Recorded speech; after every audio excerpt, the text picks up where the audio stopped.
So now I'm going to switch gears and I'm going to talk about advanced networking secrets. This will actually be my first time to ever give this presentation. Applause for someone.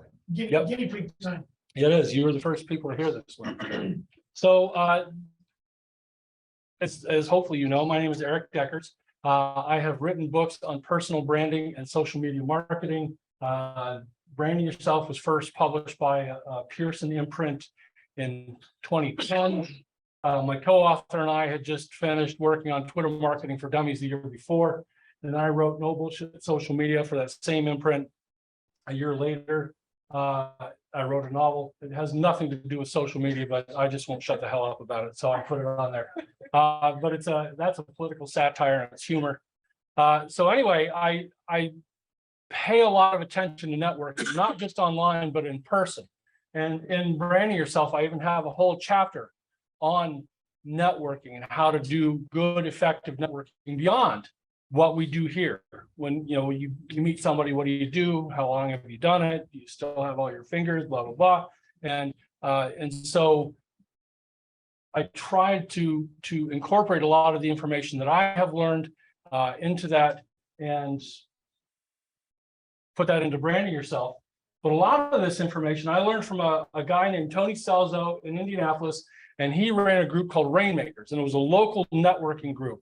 It worked a lot like 1 Million Cups, but we had chapters all around the city. So, Indianapolis is about half the size of, or central Indiana is half the size of central Florida, and we had 20 some chapters around the city. We each met on a different day of the month. So the one that met in Fishers, which was my hometown, which is sort of like the Oviedo of Orlando, we met the first Friday of every month. And somebody else would have the second Wednesday. And I would go to 2 or 3 of these meetings all around the city every month. And so all of this information I basically stole from Tony. But he's not here. So what's he gonna do? So one of the important factors in networking is that you need to build a solid team around you of possible referral sources. Hey, Patrick, come on in. So it's not just 20 people, but it's 20 strategic people that you know. And you want to vet these people, you want to interview them, basically, sit down and have coffee with them. And they don't have to know that they're in your circle, but you want to keep track of these 20 people. These are the people that you are going to be out promoting them, and they are going to be out promoting you. And maybe you have that kind of arrangement where you say, Steve, hey, I'm going to help people understand about your garage organization system if you help them understand about my copywriting business. I'm a corporate ghostwriter. And so, Steve's going to promote that, and I'm going to promote Steve. And there are a few ways to do that. But the important thing is that we get about 20 people. So your circle, these people need to be best of breed. Bob, these are the people who are the best at what they do. They are effective in their work. They're maybe not so new at it, but they've done it for a little while. You've watched them work. You've talked with them extensively. You know the kind of work that they do, and they're very good at it. You consider them to be one of the tops in the field. Anytime somebody says, hey, I need somebody who does garage organization, it is going to pop into my head every time.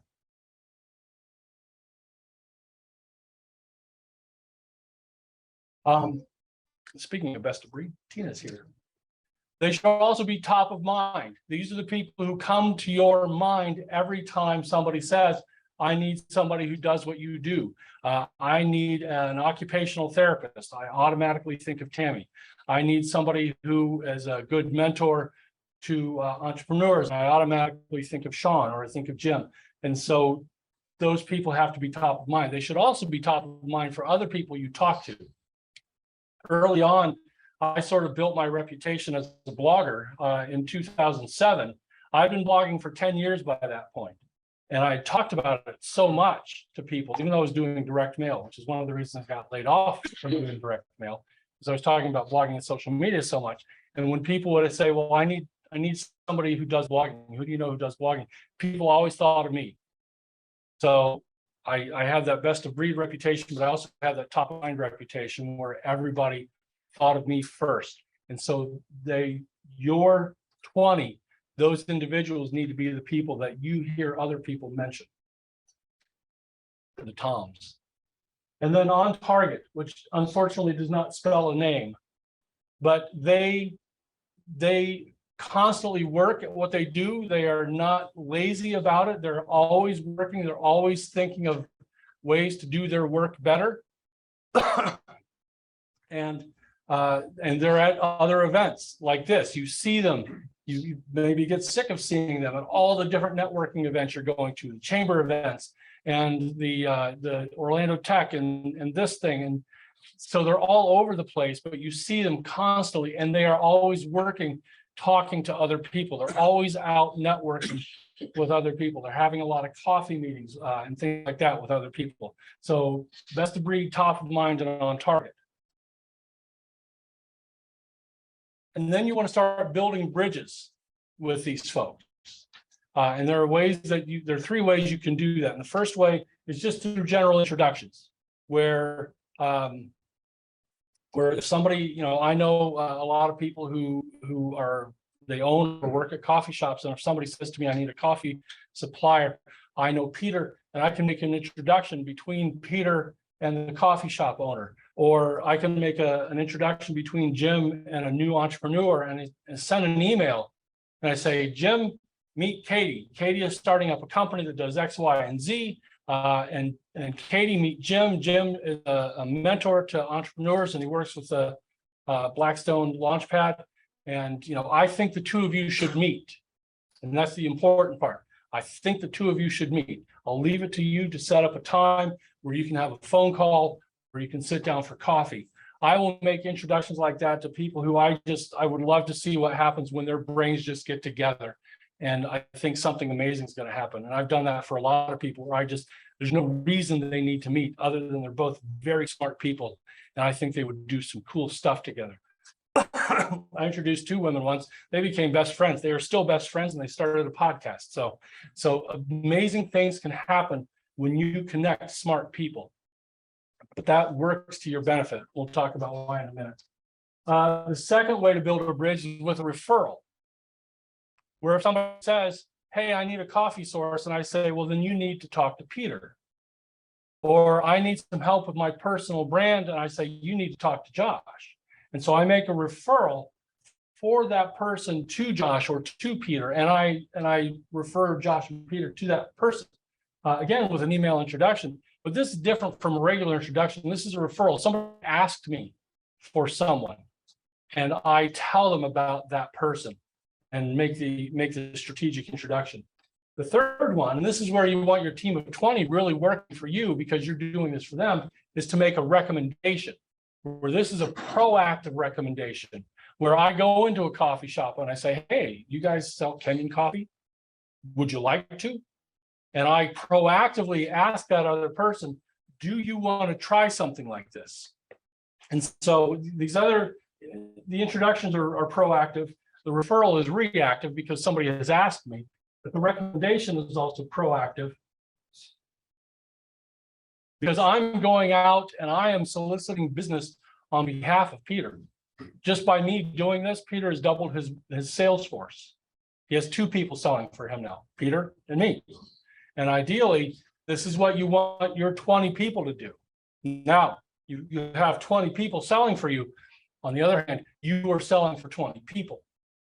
So you want to make sure that you're taking time, an hour, 2 hours, 3 hours each week, working for your network, because hopefully they are doing the same thing for you. Even if they're only spending 10 minutes themselves on your behalf, that's 10 more minutes. That's 200 minutes. What is that? 3.5 hours almost? That people are selling for you and getting your name out to their contacts. So you should be doing that for them as well. Ultimately, has anybody heard the phrase giver's gain? B&I, that's where it came from. What's his, Ivan Meisner. Ivan Meisner and a good friend of mine, Hazel Walker, wrote a couple of books for B&I. But we also stole the concept of giver's gain for the Branding Yourself book. But the idea is that you do something for someone else before they ever do something for you. So if I'm meeting Josh for the first time, and we're going through the whole, what do you do? How do you do it? And I say to Josh, so who do you need to meet? What can I do for you? I'm not looking at Josh as what can Josh do for me? And then maybe, he can't do anything for me because we're in completely different fields. And I think, well, then he's not going to be important to me and I don't need to do anything about that. Rather than looking at Josh that way, I look at Josh and say, what can I do for you?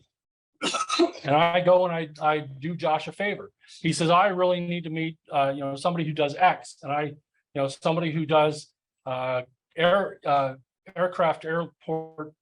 Ben, what do you do? Aviation staffing. Aviation staffing, that's what it is. There you go.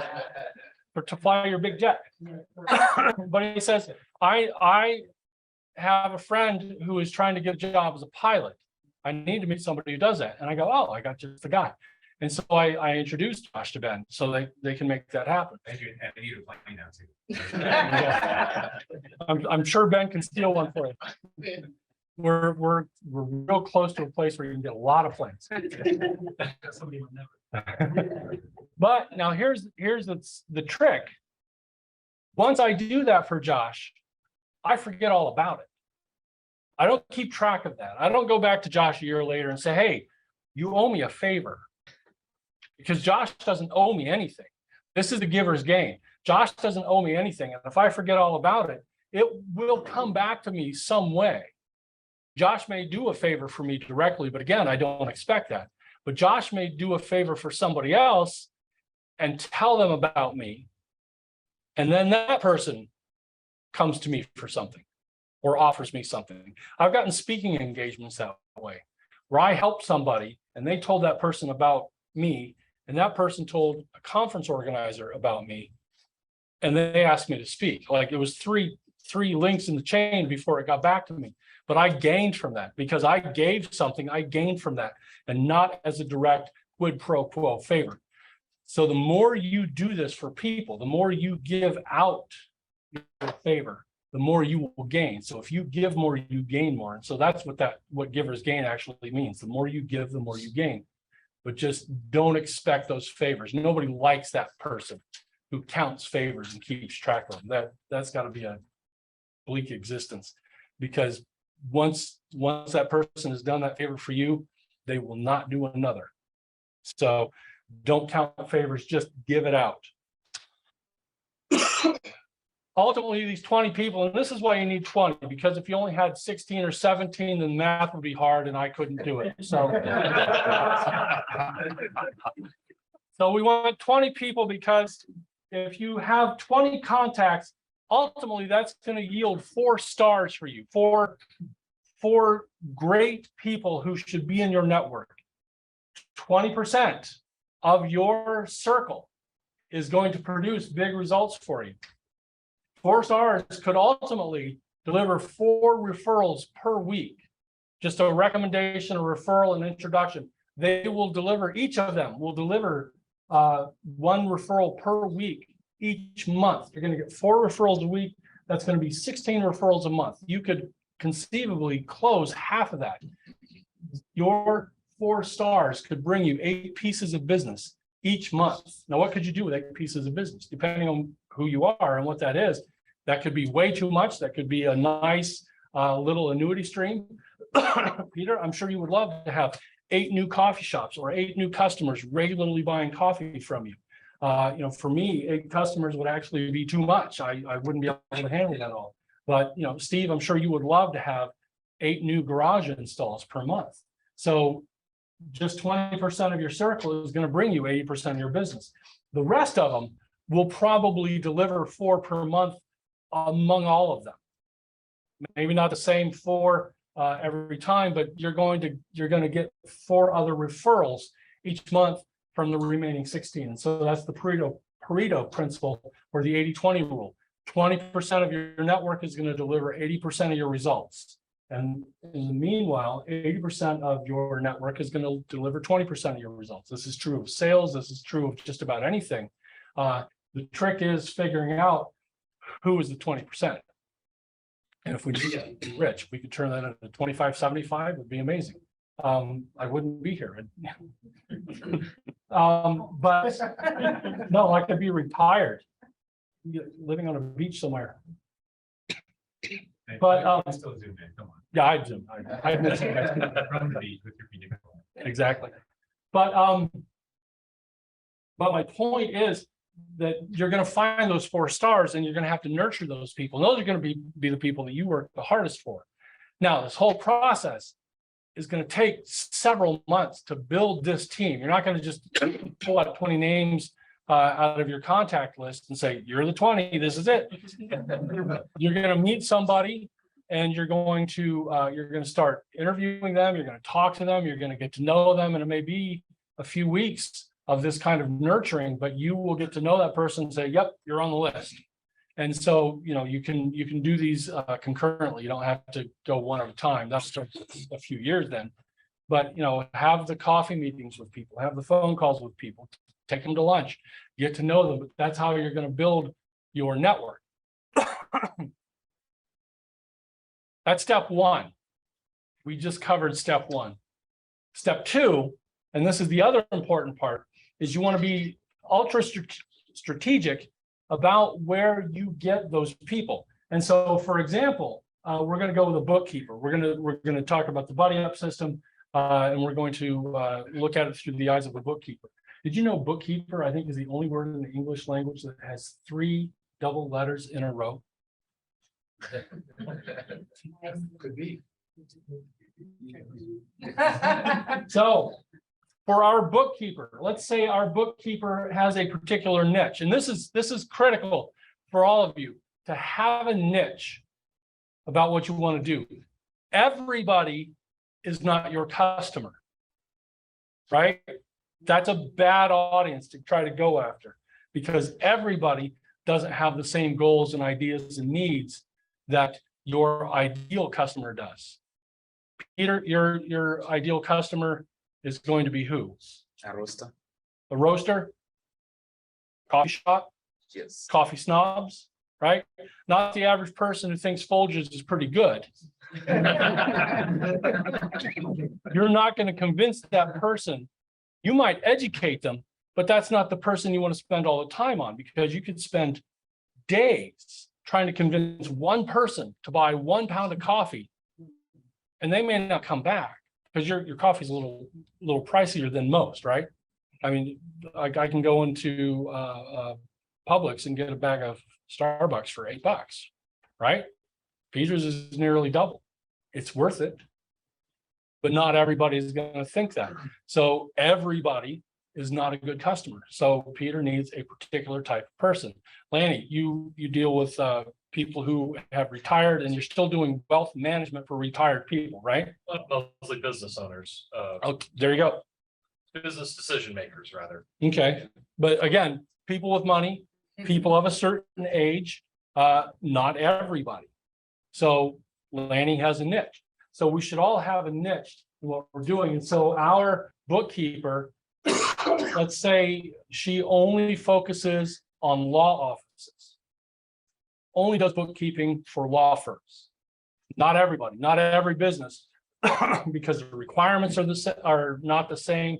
The industries are not the same. The rules may not be the same. The expectations may not be the same. Even the personality types may not be the same. Don't tell me lawyers are all different. They're not. We have any lawyers? All right, we know they're not all the same. So we'll call her Kim. Kim, our bookkeeper, needs to buddy up with 4 different groups of people. She needs to find people in other niches. She needs to find people in her food chain. She needs to find decision makers, and she needs to think of trigger events. And so for a niche, and this is the tricky part.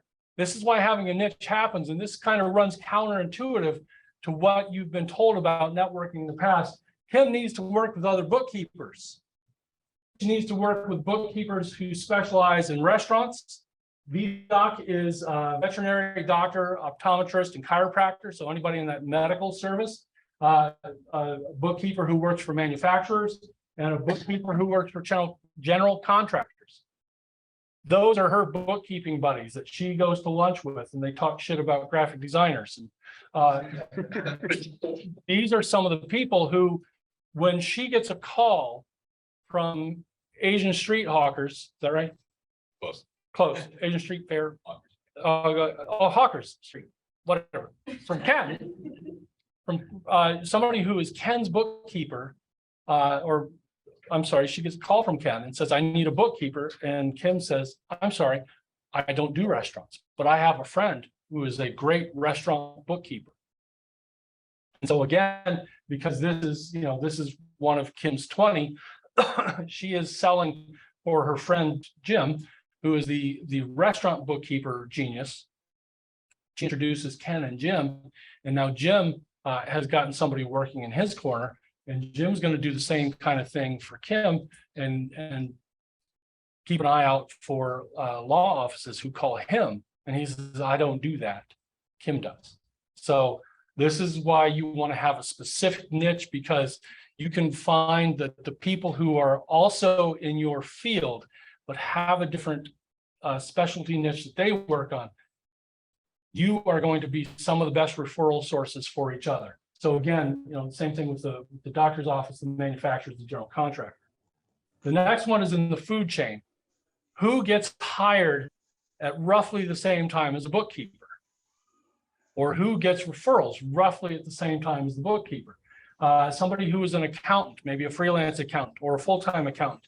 I have a friend who is an accountant, and I said, well, would you do my books for me? And she said, absolutely not. And I said, why? She said, because I'm an accountant. I do taxes. I don't keep books, like it was beneath her or something.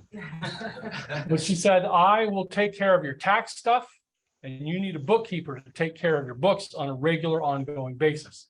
I don't do that. But somebody who hires her will, especially if she's like that put down about it, she will recommend a bookkeeper.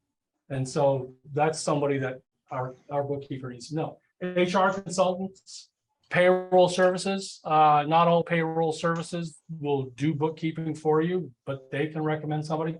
Anybody who works in expense reduction, they may come in and look at the books that the CEO has been doing, for a couple hours each weekend and say, these are a mess. You need a professional. And so he makes that recommendation for the bookkeeper. The decision makers is where we tend to think we need for networking, which is true. We need to know these people. The CEO of a small company, the CFO of a larger company, chief operating officer, the finance director. These are people that we are typically trying to meet, but I think we all get so focused on trying to meet those decision makers.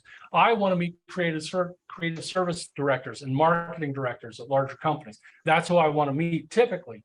And I am guilty of focusing only on meeting those decision makers and hoping somebody can make that introduction for me, that I completely forget about these people. My niche would be somebody who is a copywriter for B2C work, because I do B2B, or somebody who works on manufacturers because I write for technology.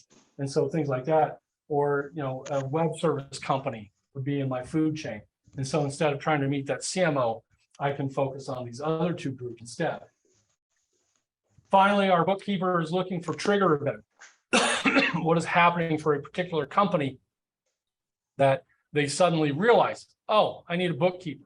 And so this is the advanced stuff. Most of our time is spent here in these other three groups, but this is, we've almost got the 101, 201, 301 level stuff, and the 401, the senior level stuff is the trigger event. So a company gets investors or venture capital, or they launch an IPO, or they suddenly have explosive growth where there were three people working around a coffee shop table, and now they have an office space and they have to hire 50 new people. Somebody's got to manage those books. Or if they're moving and expanding into a new office, maybe they're hiring HR people and they're hiring finance people, so they need a bookkeeper. And so those trigger events, you need to kind of keep your ear to the ground for. Not everybody announces that. You hear about it.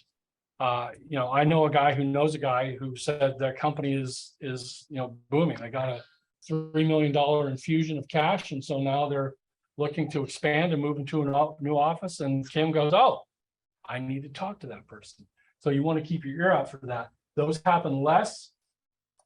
But with our, by focusing on several different groups, we have a lot of different irons in the fire and a lot of different possible sources of referrals. It's not just the same group of people. Do you guys know a CFO I can talk to? Right? We're talking to a bunch of other people instead. And that's it. Hopefully that was advanced enough. One of my big fears is always that everyone's going to go, we don't knew all that. That was, why is that new? So, so hopefully this was new enough. So I will take questions. Sean. This is amazing. I know you for almost 5 years. I never knew all about it. Really? We had so many lunches. I never knew it. It's an amazing thing. And I think I have some suggestion. Print this at your office. Chamber of Commerce, Rotary Club, and CEO groups. They have to hear this. So we want to know this. Okay, great. Thank you. It's fantastic. Thank you, Steve. And then, So I want to share with a story about the Givers Gains. So I joined a B&I group beginning of the year and went out and started talking to people. And one of the client niches I wanted to meet was garage flooring companies that paint garage floors. Because all that stuff's got to come out of the garage before they can paint the floor. And then they got to figure out how they're going to put the stuff back in there, right? So I reached out to, I don't know, to your point, 20 people. I probably reached out to 30 garage door companies. Very few really want to talk about it. They don't want to get involved. They're just not, they got their business, they're going to do their business, and that's it. Well, one company that I was introduced to through B&I, I went to meet them and they were open to the idea. And I got their brochures. Every event I do, I put their brochures on the table because I want my customer to have an experience of which it's a one-stop shop, right? If they ask for flooring, I met this guy, I know the flooring they do, I know why that's better. And I'll tell them that, hey, this is going to cost you a little bit more, but these are the horror stories that I know. So I promote them as a package. Well, last night I'm coming back from Pavilions where I put a rack in and I get a voicemail on Facebook Messenger. Hey, congratulations. As far as referrals go, you would just close the first one. We want to thank you. We're going to send you something. wow. I called him back and said, I don't want anything. Don't send me anything. I don't need a gift. I said, I want to partner with you. I said, this needs to be a partnership because we complement each other from the top down. So let's get together and have coffee tomorrow, Thursday. And let's talk about co-branding this together so we can come up with a solution for customers who are wanting to do both things. And maybe we give them a discount if they package it together. Excellent. So that 100 finding 20, I mean, that's a big challenge. You've got to go through a lot of people that you want to respond to, what you can do for them. And then once you get down to that, you finally find one or two guys that are willing to say, hey, this makes sense. Let's do this. Yep. So, givers do gain because I didn't expect anything out of it. I wasn't looking for anything out of it other than to give my customer a good experience. You'll need more than 100. Yes. And to tell the truth, you may only ever find 4. But if they're the stellar 4, Right. and you can skip the other 16, I mean, that's important. It's important to have these other possible referrals. But if you only ever had 4 working for you, I mean, you could quadruple your business. I mean, garage floors, they do. Exactly. If you got 10% of their business, that's still a lot. Dan and Scott. I like the way you laid out, all the different positions and the triggers and the things like that. That would help the one of the 20 find the right thing for you, when it happens. Like today, I met someone new, Ken, and if I can match up Ken's, what he does with someone I'm marketing for, I'd want to, here's what really my question is. I want to send it to them right away, not wait until I get home and it goes into a pile of things to do. Is there any kind of software that can help us achieve this referral network? Not that I know of. I'm sure there is, because any idea that I have for software apparently already exists. Yeah. But I would think there would be. I know there's just regular CRM software. And you can get some low price software for entrepreneurs, not like the Salesforce level CRM. But I'm sure that exists. And if not, if it were me, I would make a database. Or a Google document even, you could set it up really fast with your 20 people. So like, if I met someone and I think there might be a match, I just open my Google document on my phone. I can see which of the 20 matches right away. I can see their email on the screen. Maybe I click it, send them an email right away. And then I don't even have to think about it when I get home. Yeah. Yeah, you just use a spreadsheet. Scott and then BJ. Scott. First, I live off of Narcoossee, NARC00SS. Nice. And is it a double R or Three double letters. 3 double letters. double R? No. Double Oh, OFC. But my question is not mine, it is actually Chris Hart. okay. Chris, what do you got? Is it Chris online? Yeah. That's All your- right, thank you for that. First off, if you guys are interested in CRMs, since you mentioned that, Eric, I like Pipedrive, and I also really love HubSpot. HubSpot's pretty cheap, and I've also seen Zoho, which is okay, and Zendesk is okay. But if you're looking for something cheap and easy to use, HubSpot's good for that. So, Eric, I just wanted to say that I'm excited about. Thank you for your presentation. I'm super excited because I just bought Branding Yourself. And I started following you on Amazon's author page. So all that looks exciting. I got it on my phone. I'm going to read it. I plan to go back and give a review when I'm done. But besides giving a review on Amazon, what else can I do? Can I do you like LinkedIn articles? Is there another way that we can promote your Branding Yourself book or one of the other ones? That's the one that happened to speak to me. So that's what I got. Yeah, if you want to help me that way, promote to LinkedIn, promote on Twitter, tell your friends on Facebook. I'm on Facebook more than I need to be. Just anything to say, hey, I saw this or I read this and it's a great book. Apparently somebody in the Middle East, because Branding Yourself has been translated into Arabic among other languages, and somebody in the Middle East, I think in Saudi Arabia, tweeted the book, tweeted about the book in Arabic, and about once every 3 days, I get a notification that somebody liked that tweet because I got mentioned in it. So, like overnight for a while, I was getting 10 and 12 notifications that, hey, somebody liked this tweet. And so either this guy's running a bot farm liking this tweet, or there are people who are liking this guy's tweet about my book in the Middle East, which is kind of cool. So even just a mention on LinkedIn or Twitter is very helpful. So that would be great. And thank you very much, Chris. Thank you. Thank you very much for the presentation. I like your sense of humor. And my question is related to, creating the network is extremely important. I think all businessmen and business ladies agree. But how to sustain the networking? Sustain is the first question. The second question is, what are your personal traits have to be to sustain in a long term the networking? The way to sustain it, I think, is just through repeated contact, texting people. These are friendships, basically. These should be more than business relationships. These should be friendships. These should be people you want to hang out with. And so how would you nurture a friendship anyway? And so, phone calls and texts and emails, and just, you find something funny online, you send it to them. You wish them a happy birthday, you call them on their birthday, you take them to lunch one day, you hang out with them. Who was it? Keith Ferrazzi? Is that who I'm thinking of? The guy who wrote a book on networking. Never Eat Alone. Never Eat Alone, yes.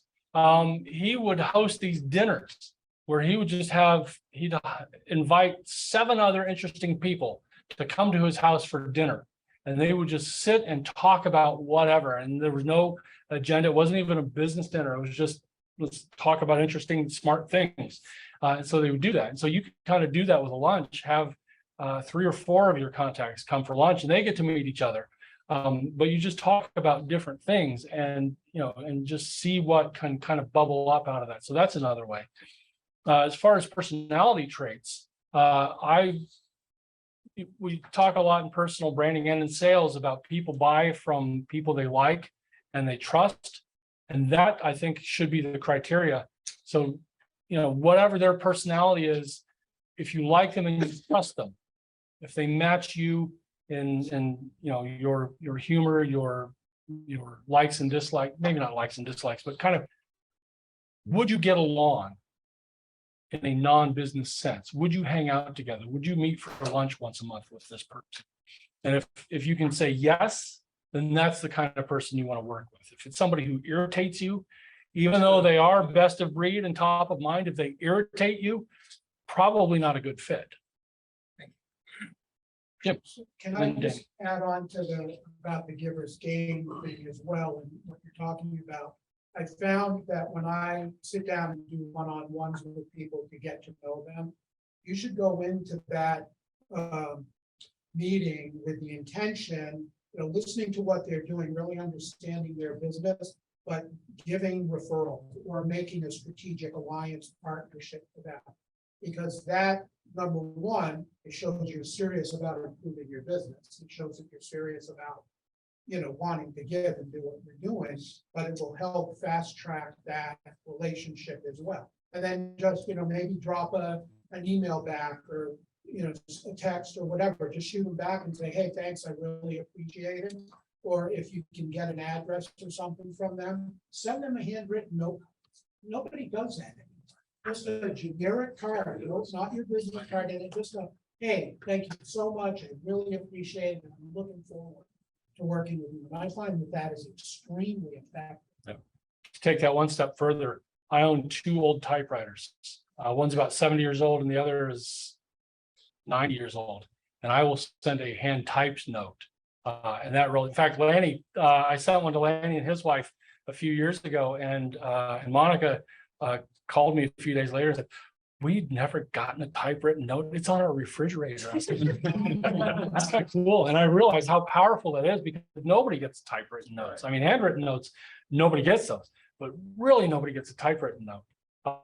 So if you've got the ability to do that, that definitely works out.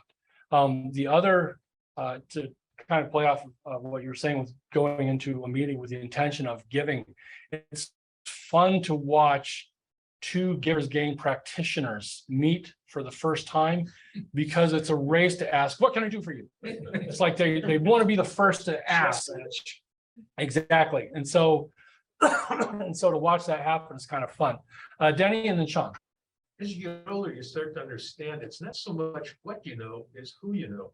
And everybody in this room, they may not feel that way because you're maybe young, but you've got all sorts of people you have relationships with. Take advantage of that. If you're going to build a company, you need to have a lot of experts in a lot of different fields. You're not going to have a very successful company. Where are they going to come from? All the people you know, not necessarily them, but somebody who they know who they can put you in touch with. And a lot of this works really well because you flatter people. For instance, anytime somebody comes to a legal question, what do I know about the law? Not much, but I know who to go to. When Leanne Hanley was alive, I always went to Leanne. Leanne, who do you know who specializes in this kind of law? I just explained the situation. Now it's done on WikiBat. They love that kind of stuff. These guys are really good. They know everybody around town who does what. Use. If you know anybody like that, help people. Helping people is what it's all about. You help people, you develop a reputation. People come to you. I can't tell you how many people come to me for mentoring simply because I've got a good reputation. Because I help people and I like people. And it's just all part of life. And as you get a little bit older, you'll recognize a lot more of this. Make sure that you keep these people, just keep them as friends, and work really well in the long term. Sean. So we all know why the 90% startups fail, where it tries to. Other thing is, more than 95% difficulty getting funded. The investors, in a few seconds, decide whether I can put up with this person. They already have gray hair, they can't have more, they have more. They have to live for 3 to 5 years, but get it. That is the reason we don't get investment. They have the money. They don't want to put up with it. Second comes, can I get ROI and other, secondary. The very first thing you can put up is it. So also depends on how you start the discussion. That's very, very important. We're talking a lot about trust, can't trust this person. That's the kind of- Time for one more question, Josh. I was just gonna say, so the lesson here is don't be an asshole. Exactly. Be a human being in business, give a shit about other people, really care, right? Don't expect anything in return. It will come back around, like you said.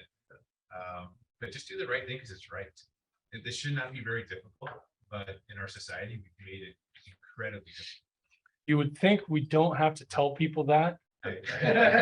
I hear stories every day of why we have to tell people that. So rule number one, don't be an ass. Peter. So what can we do for you as a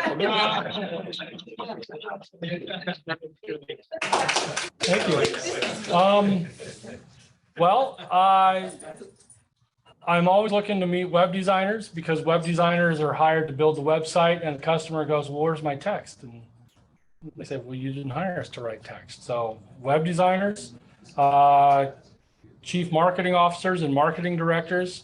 I especially want to work for a solar company, whether a manufacturer or a large installer.